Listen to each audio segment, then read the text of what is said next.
नमस्कार. मी अनोखी Shah, clinical nutritionist. आपल्या नाशिकच्या प्रेक्षकांसाठी मी अत्यंत महत्त्वाचा आणि छान असा खास करून महिलांसाठी एक टॉपिक घेऊन आली आहे. तो म्हणजे PCOS आणि PCOD.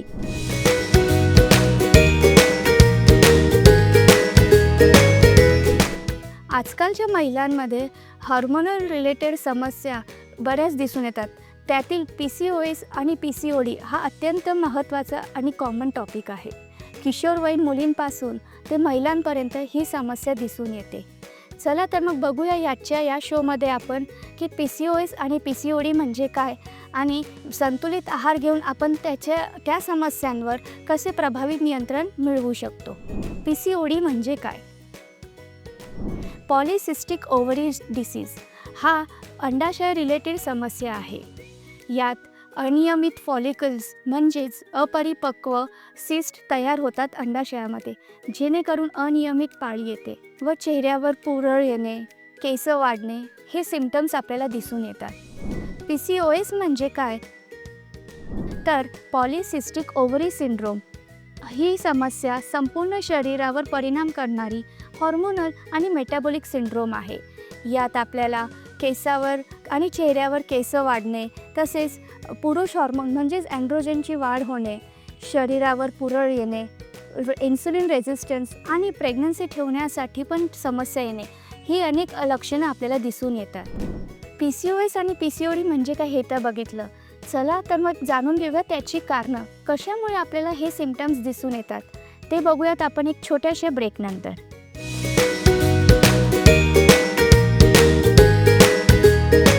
नमस्कार. मी अनोखी शहा, क्लिनिकल न्यूट्रिशनिस्ट तुमचं आपल्या नाशिकमध्ये स्वागत करते. आपण बघितलं की PCOS आणि PCOD म्हणजे काय. आता बघूयात आपण त्याची कारणं, कशामुळे नक्की PCOD आणि PCOS होतो. तर मग पहिलं कारण म्हणजे अनुवंशिकता, हेरिडिटी. दुसरं शारीरिक हालचाल कमी करणे म्हणजे फिजिकल इनॲक्टिव्हिटी, व्यायाम न करणे, कंटिन्युअस बसून काम करणे हे सर्वात महत्त्वाचं आहे.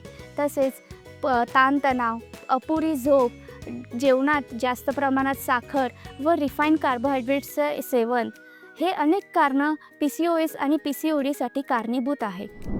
चला तर मग बघूयात की ह्या सिम्पटम्सवर प्रभावीपणे नियंत्रण मिळवण्यासाठी आपण आहारात काय काय बदल केले पाहिजे. PCOD आणि PCOSमध्ये औषधांसोबतच आहार आणि जीवनशैलीत बदल हे दोन्ही गोष्टी महत्त्वाच्या आहेत.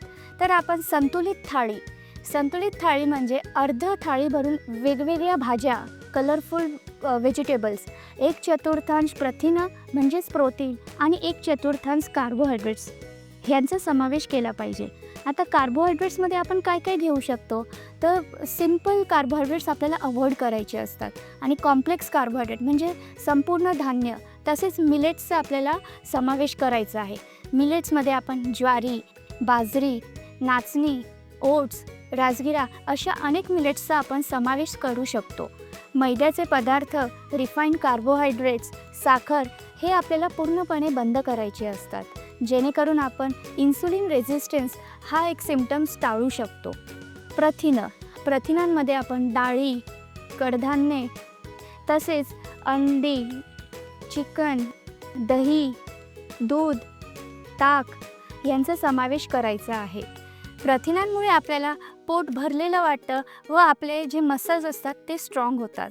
भाज्या, रंगीबेरंगी भाज्या व फळं आपल्या डाएटमध्ये असले पाहिजे. मधल्या वेळेत भूक लागल्यास आपण वेगवेगळ्या फळांचा समावेश करू शकतो किंवा सॅलेड, कच्च्या भाज्या, काकडी, टोमॅटो, दही टाकून कोशिंबीर ह्यांचा समावेश आपण मधल्या वेळेत करू शकतो. तसेच जेवणाची सुरुवात आपल्याला सॅलेडने करायची असते, जेणेकरून आपले फायबर इंटेक वाढतो व पोट भरलेलं राहतं आणि जे कॅलरी कन्झम्पशन आहे ते कमी होतं. भरपूर पाणी घेतले पाहिजे. 2.5 to 3 लिटर पाण्याचा समावेश आपल्याला करायचा आहे. त्यात आपण वेगळे सूप, फ्रूट ज्युसेस किंवा मग डिटॉक्स वॉटर वगैरे इन्क्लूड करू शकतो. हेल्दी फॅट्स म्हणजे काय, तर जे आपल्या शरीरासाठी आवश्यक आहे आणि जेणेकरून आपल्या शरीराला काही हानी होत नाही. त्यात आपण बदाम, अक्रोड, तेलबिया, तसेच मिक्स सीड्स म्हणजे sunflower seeds, pumpkin seeds, chia seeds यांचा समावेश केला पाहिजे. पुढच्या गप्पा आपण मारूयात एका छोट्याशा विश्रांतीनंतर. तोपर्यंत बघत राहा आपलं नाशिक.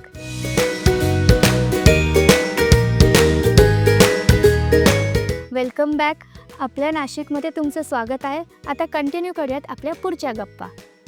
आता मी तुम्हाला सांगितलं की आहारात काय काय घेणे योग्य आहे, त्याचसोबत काय काय टाळायचे आता आपण ते बघूयात.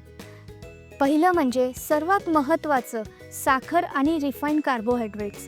त्यात काय काय येतं, साखर म्हणजे मुळीच साखर नाही तर त्याच्यापासून बनवलेले पदार्थ पण आपल्याला अवॉइड करायचे, जसे cold drinks, soft drinks, cake, pastries, thick cold coffee, milkshakes, fruit juice, हे सगळे आपल्याला अवॉइड करायचे.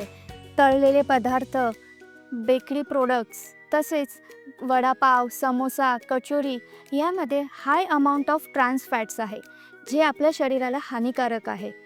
PCOD आणि PCOSचा एक लाँग टर्म इफेक्ट म्हणजे मधुमेह, उच्च रक्तदाब आणि हृदयविकाराचा धोका. हे टाळण्यासाठी आपल्याला जे सांगितलेले जसे साखरण ते आपल्याला टाळणं गरजेचं आहे. आणि मोठ्या प्रमाणात प्रथिनं, व्हेजिटेबल्स, फ्रूट्स आणि मिलेट्स यांचा समावेश करणं गरजेचं आहे. आता डाएटसोबतच व्यायाम पण तितकाच महत्त्वाचा आहे. व्यायामामुळे आपल्याला वजन कमी करण्यास मदत होते, तसेच आपला स्ट्रेस कमी होतो, झोप व्यवस्थित लागते आणि हे सगळ्यांसोबत आपण ह्या समस्यांवर प्रभावी नियंत्रण मिळवू शकतो. तर दिवसातून 45 ते 60 मिनटं व्यायाम आपल्याला करणं गरजेचं आहे. व्यायामात आपण yoga, cycling, jogging, walking, swimming असे अनेक प्रकार करू शकतो. डाएट आणि व्यायामासोबतच झोप पण तितकीच महत्त्वाची आहे. झोपेमुळे आपल्याला ताणतणाव कमी होतो. 7 ते 8 तास झोप खूप महत्त्वाची आहे. PCOS आणि PCODचं योग्य निदान करण्यासाठी आपण हॉर्मोनल टेस्ट, तसेच ultrasonography, HbA1c test, fasting blood glucose ह्या टेस्ट करून आपण जाणू शकतो की आपल्याला नक्की PCOS आणि PCOD आहे. तर तुमच्या डॉक्टरांच्या सल्ल्यानुसार तुम्ही या ब्लड टेस्ट करून तुमची समस्या काय आहे नक्की ते जाणू शकता. जर तुम्हाला PCOD आणि PCOS संदर्भात काही शंका असतील तर स्क्रीनवर दिलेल्या नंबरवर किंवा ईमेलवर तुम्ही आमच्याशी संपर्क साधू शकता. तर पुढच्या एपिसोडमध्ये आपण बघूयात ताणतणाव आणि आहाराचा काय संबंध आहे. तोपर्यंत बघत राहा आपलं नाशिक. नमस्कार.